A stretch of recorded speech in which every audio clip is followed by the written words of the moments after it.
suis Nathalie Delanoë, adulte relais sur le quartier de la Turfaudière. Ça fait 5 ans que je suis en poste. Ce que je retire, c'est le lien que j'ai pu créer entre les habitants et les différentes structures et les collègues. Ça m'a permis d'être au plus près de l'habitant, quoi.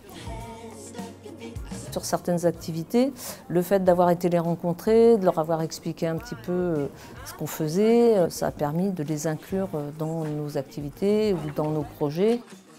Moi, j'accompagne le conseil citoyen et c'est Isabelle et le conseil citoyen qui ont décidé du lieu de la sortie. Ça fait partie de mon accompagnement de les aider à monter des petits projets comme ça, des sorties qui découvrent des lieux différents de ce qu'ils ont l'habitude de voir.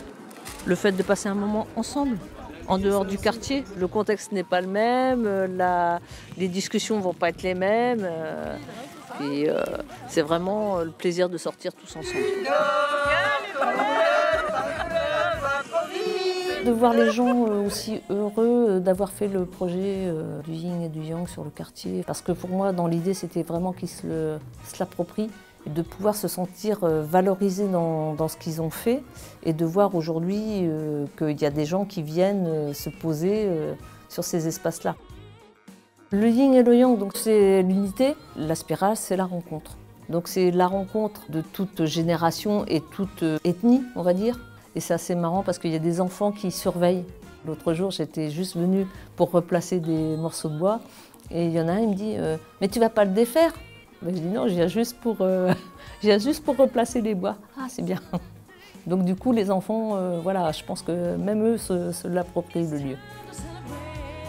L'idée aussi de l'artiste, c'était dans le choix des couleurs de gravier, ça a été de pouvoir refondre le dessin avec des dessins qu'il y avait déjà sur les murs. Le souhait, c'était des espaces d'apaisement. Donc on les a créés avec les habitants.